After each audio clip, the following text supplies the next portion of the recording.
저희가 오늘 월요일이기 때문에 주일날, 토요일날 본문을 건너뛰고 이제 금요일날 열왕기상 첫 부분을 보았습니다. 첫 부분에 나오는 이야기에 이어서 이제 이틀을 지나고 오늘 본문에 왔는데, 오늘 본문의 내용은 솔로몬이 왕으로 즉위식을 하는 내용입니다.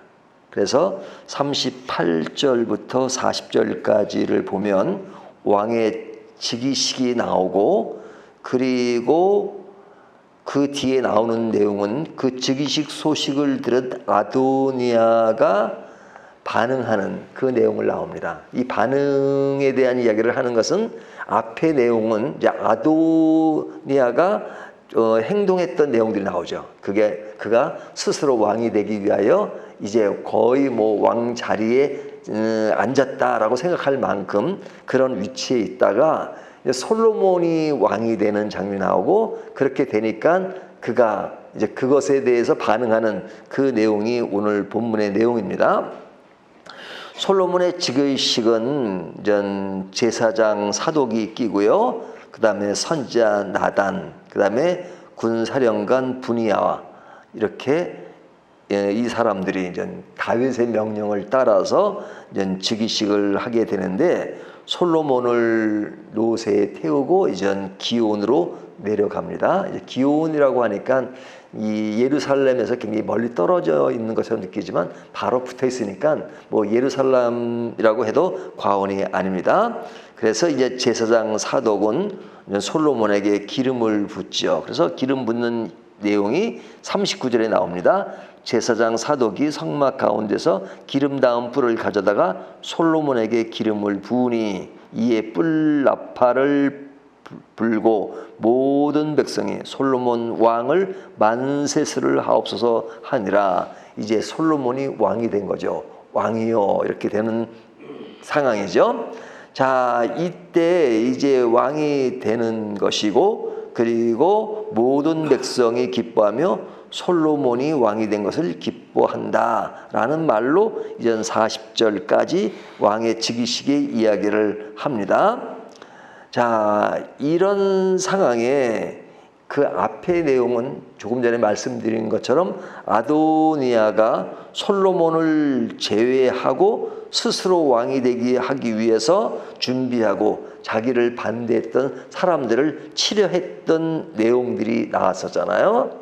근데 이제 지금 상황은 그때와 완전 대조를 이룬 거죠. 그러니까 앞에는 아도니아가 주를 이루고 계속 그 사건이 나오고, 그래서 솔로몬은 왕으로 지적이 되고 있었지만 그는 완전 밀리는 그런 모습이 보여줬단 말이죠. 하지만 지금 상황은 완전 역전이 되어서 이제 솔로몬이 제자리로 가고 왕이 되고, 아도니아는 이제 그 세력이나 이런 것이 약화되는 그런 내용을 이야기합니다. 근데 솔로몬이 위기를 맞이했을 때, 그때 그 위기를 인식한 사람은 솔로몬 자신보다도 나단 선지자였습니다. 나단 선지자가 그런 위기를 알고 그냥 그 문제를 수습하기 위해서 밧세바를 찾아가죠. 밧세바를 찾아서 전략을 세우고, 그리고 이제 다윗 왕을 이제 설득해서 이제 솔로몬을 왕위에 앉히게 되는데요. 다윗의 마음속에는 솔로몬이 당연히 왕이 되는 것을 알고 있었는데, 아도니아가 그것을 알고 다윗이 지금 노쇠했고 그리고 상황이 좋지 않으니까, 몸이 건강하지 않으니까 그때를 노려가지고 자기가 왕이 되려고 했던 것이었죠. 근데 이 상황을 빨리 파악한 나단이 이제 그 문제를 수습했던 것을 볼 수 있습니다. 그러니까 이런 이야기들이 하나의 스토리로 얘기되지만 굉장히 긴박감이 있잖아요. 그러니까 한쪽이 위기였는데 그 위기를 기회로 만드는 상황이 나오고, 또 한쪽은 또 위기인데 그것을 또 수습하기 위해서 아주 모든 상황이 그런 긴밀하게 돌아가서 그 문제를 수습하려는 그런 내용들이 지금 전개되고 있잖아요. 그러니까 이런 것이 영화로 만들어지면 굉장히 좀 뭐랄까 감각이 있게 막 그렇게 연출을 할 수 있는 그런 상황입니다. 그러니까 이 두 사람의 관계 속에서, 그러니까 아도니아는 다윗의 넷째 아들이에요.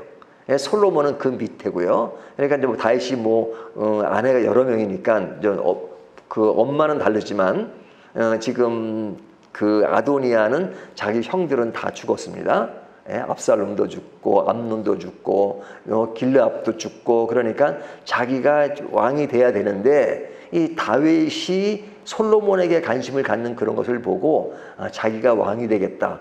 그러니까 정상적인 방법으로 되지 않으니까 다윗이 안 좋은 상태 그냥 몇 사람을 동원해 가지고 그런 제사장과 그 다음에 장군, 요압 장군을 내세워 가지고 아주 거의 왕이 되는 그런 일보 직전까지 갔는데 그것이 완전히 무산되는 내용이 오늘 본문의 내용입니다. 그래서 그런 맥락에서 앞에 솔로몬의 즉위식이 나오고 그 다음에 이제 41절부터 53절까지는 이제 위기로 완전 전환하게 된 그 아도니아가 행동했던 그런 내용이 나옵니다. 41절에 보면 자기가 왕이 다 된 것처럼 자축하고 있었잖아요. 그런데 이제 요압이 그 요란하는 소리를 듣고 이것이 무슨 소리냐 하면서 이제 요나단이 그 내용을 알려줍니다. 그래서 솔로몬의 즉위식이었다 하는 것을 듣고, 그리고 이제 다윗이 하나님을 찬양하고 솔로몬이 왕이 된 것을 하나님이 찬양한 것을 보고 찬양하는 그런 내용들이 다 전해진 겁니다. 그러니까 이런 소식을 듣고 이것이 완전히 이제 정상화되고, 그러니까 이들은 안 되겠다라는 것을 감지한 거죠. 그래서 그를 지원했던 아도니아의 측근들이 다 각각 제 길로 갑니다. 49절을 보면 이렇게 말하죠. 아도니아와 함께한 손님들이 다 놀라 일어나 각기 갈 길로 가니라. 그를 응원했던 사람들, 함께했던 사람들 다 갔고, 그 다음에 이제 그를 따랐던 참모들도 다 가버린 겁니다. 그러니까 완전히 좀 해산되어 버린 거죠. 그러니까 완전히 뭐가 될 때는 다 되는 것처럼 생각했는데 완전히 뿔뿔이 흩어지는 상황이었습니다. 그러니까 아도니아도 살 길을 찾습니다. 그 살 길을 찾는 게 뭐냐면 50절, 아도니아도 솔로몬을 두려워하여 일어나 가서 제단 뿔을 잡으니, 이제 성전에 들어가면 앞에 이제 이렇게 번제 드리는 것도 있고 그러잖아요. 옆에 보면 그 네 쪽 모서리에 이제 뿔들이 있잖아요. 그 뿔 하나를 잡은 겁니다. 잡으면 이전 그 성전에 가면 도피성처럼 함부로 이렇게 하지는 못할 거라는 그런 생각을 한 거죠. 그러니까 이 소식을 솔로몬에게 전합니다. 솔로몬이 이젠 그를 돌려보냈다 하는 내용이 52절과 53절에 나오는데요. 돌려보내긴 했지만 조건부로 돌려보냈죠.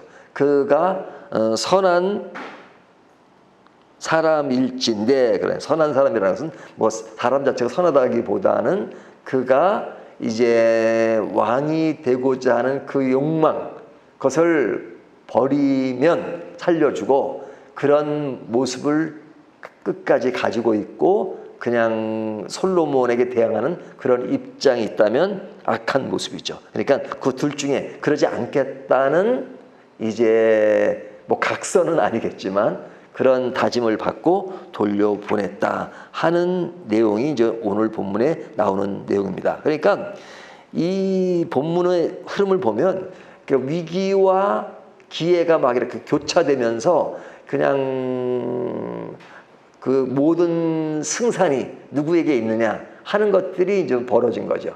근데 아도니아에게 계속 있어 왔다가 솔로몬에게 제자리로 찾아가는 그런 모습을 이야기하고 있는 겁니다. 그러니까 이런 모습을 보면 이것이 솔로몬과 아도니아의 이야기로 끝나는 것이 아니라 저희들의 인생사에도 늘 있는 일이잖아요. 그렇죠? 우리들이 살아가는 데 있어서 어떨 때는 굉장히 위기 상황이에요. 그 위기 상황이에요. 근데 그 위기 상황이 이제 기회로 바뀔 수도 있고, 또 완전히 다 됐다라고 생각했는데 완전히 안 돼버리는 그런 상황이 있잖아요. 뭐 인간과 인간 관계 속에서 그런 건 아니라 어떤 생활 속에서 그럴 수도 있고요. 또 인간관계에서 저 사람과 나의 경쟁 속에서 그럴 수도 있고요. 아도니아와 솔로몬은 경쟁이라고 말할 수 있겠죠. 근데 이때 왕자리를 노리는 것은 이거는 사느냐 죽느냐의 문제잖아요. 근데 다행히 아도니아가 여기서 살게 된 것은 그나마 다행이지만 뭐 그 전의 상태를 보면 자기가 다 왕이 된 것처럼 생각하고 지금 파티를 연 거였잖아요. 예? 파티를 열다가 솔로몬의 즉위 소식을 들고 이제 그 세력이 완전히 장악됐다는 걸 알고 지금 이것이 해산된 거잖아요. 그러니까 우리가 신앙생활 하면서 이런 인생에 찾아오는 위기와 기회 가운데 지금이 위기, 지금이 기회, 이걸 따져가지고 계산해가지고 빨리 위기를 기회로 만들기 위해서 이렇게 된다라는 것들을 너무 계산적으로 하고 거기에는 수단과 방법을 가리지 않는 태도는 사실은 좋은 모습이 아니죠. 아도니아가 가졌던 것은 성경이 뭐라고 얘기해요? 스스로 왕이 되고자. 스스로의 강조점이 있잖아요. 안 되는 상황인데 이미 다 그것은 결정이 된 상황인데 그것은 무리가 있다는 것이 알면서도 자기의 위치와 욕망을 채우기 위해서 했다는 거죠. 그러면서 인위적으로 그런 위기를 기회로 바꾼 거예요. 근데 이렇게 인위적으로 만드는 것들이 항상 내 삶을 주도하게 되면요. 인생사가 완전히 그런 데만 민감해져요. 네? 위기가 오면 기회로 바꾸고 기회가 오면 또 위기가 오면 안 되게끔 만드는 그런 것들이 내 삶을 지배하게 되면요. 사람이 얄팍해지고 늘 계산적이고 그냥 살아가는 것이 그냥 늘 기회를 만드는데 위기가 오지 않게끔 또 나에게 위기를 만드는 사람은 완전히 쳐버리고 무시해버리고 그 사람관계 속에도 항상 그런 데 계산 속에 살면 인간이 굉장히 치졸해진다니까요. 근데 오늘 본문을 통해서 우리에게 보여주는 메시지는 뭐냐? 우리에게 인생은 누구나 기회나 위기가 오지만 그런 상황 속에서도 항상 그 위기와 기회라는 그 자체에 연연하기보다는 물론 그것을 신경을 안 쓰고 전혀 무시하라는 것이 아니라 그런 것들이 본질이 되는 게 아니고 더욱 중요한 것은 그런 상황에도 계산보다 더 시급하고 더 진실하게 인식해야 될 것은 하나님과 나의 관계라는 거죠. 하나님과 나의 관계. 그러니까 하나님 안에서 내가 어떤 길을 가야 되느냐. 어떨 때는 내 위기가 그대로 지속되고 이것이 기회로 바꿀 수 있는 상황이 아닌 것처럼 보여질 수도 있잖아요. 하나님을 먼저 생각할 때는. 이것이 신앙의 고독이고 신앙생활에서 늘 갈등하는 부분이기는 해요. 하지만 그 갈등 속에서 우리는 위기와 기회 계산적으로 내 계산법에 의해서만 가면 사실은 신앙과 멀어지는 부분이 많죠. 하지만 우리는 그 위기와 기회는 늘 직시하고 있대 항상 하나님 안에서 이 문제를 풀어가는 것이 굉장히 중요하죠. 오늘 본문이 대조를 이루는 게 뭐냐면 아도니아는 완전히 인위적으로 자기가 그 자리에 올라가는 그런 모습을 보이고 있어요. 하지만 솔로몬은 사실은 솔로몬이 한 일은 별로 없어요. 그 일은 솔로몬은 뭐 좀 느긋하게 있었겠죠. 그런데 이미 자기도 모르는 사이에 위기상이 벌어진 겁니다. 근데 그 문제를 해결하는 것은 누구였어요? 나단 선지자가 엄청나게 열심히 뛰잖아요. 나단 선지자가 굉장히 바빠요. 그래가지고 밧세바를 찾아가요. 솔로몬의 어머니 밧세바를 찾아서 이거 지금 큰 문제다 지금. 아도니아가 지금 이런 일을 꾸몄다. 그러니까 지금 다윗 왕은 지금 몸도 안 좋고 그런 상황이니까 내가 들어가서 얘기할 테니까 당신도 그때 당신이 얘기하면 내가 거두겠다. 그러니까 다 작전을 짜가지고 갔잖아요. 그러니까 나단 선지자가 어떤 사람이에요? 솔로몬이 밧세바를 범했을 때 그 장군을 죽이고 했던 것을 지적했던 사람이잖아요. 근데 지금은 상황이 그 밧세바에게 그 일을 같이 이야기하면서 했던 것. 그거 되게 재밌어요. 그러니까 인간의 역사라고 하는 굉장히 드라마틱하고 재밌어요. 그런데 이런 상황에 다윗에게 그것을 알려서 하는 것. 이것은 뭐냐면 그런 어떤 그 인간적인 그런 어떤 계획과 짜는 것은 그 자체가 나쁜 건 아니죠. 당연히 계획하죠. 하지만 하나님이 솔로몬을 통해서 왕을 이어간다는 것을 선지자가 알고 있고 그 하나님의 뜻에 따르려는 그런 구체적인 행동 양식이잖아요. 그러니까 그 행동 양식이 아도니아가 스스로를 높이고 스스로를 높이기 위해서 하는 것과 하나님의 뜻을 순종하는 차원에서 일을 진행하는 것과는 다르죠. 근데 여기에 보면 뭐가 더 드러나요? 자기 것을 만들려고 하는 사람들에게는 계산이 너무 많죠. 기회와 위기 상황을 막 그 자체에 매몰돼 가지고 하는 것이 많지만, 그러나 하나님의 일을 하는 사람은 그 위기를 기회로 바꾸는 노력이 있지만, 그러나 그 모든 것을 어떤 맥락에서요? 하나님의 뜻이라는 맥락을 더 주로 생각한단 말이죠. 그러니까 우리에게 이런 양상은 똑같아요. 믿는 사람이나 믿지 않는 사람이나 뭐 기회가 위기로 오고 하는 그런 것을 겪으면서 그것을 극복하려고 하는 의지가 누구에게나 다 있잖아요. 하지만 중요한 차이는 뭐냐? 그것을 내 계산법에 의해서만 가는 것과 하나님의 뜻을 늘 생각하면서 이것이 손해를 보더라도 하나님의 뜻이면 내가 아주 열심히 그 일을 추진할 거야 라고 하는 것과 그렇지 않는가는 엄청난 차이가 있는 것이죠. 오늘 말씀을 통해서 우리는 무엇을 더 중요하게 기반으로 삼고 있느냐? 위기와 기회의 계산법이냐? 아니면 하나님의 말씀과 하나님의 뜻인가? 그러나 하나님의 뜻이라고 확실할 때는 그 일을 가만히 앉아만 있는 것이 아니라 노력하고 열심히 하고 계획 세우는 것은 중요하죠. 그러나 기본이 어디 있느냐 하는 것들을 오늘 본문이 말씀해 주고 있습니다. 우리들에게 주어진 일들을 하나님의 뜻 안에서 제대로 해나가는 저와 여러분이 되시기를 주님의 이름으로 축원합니다.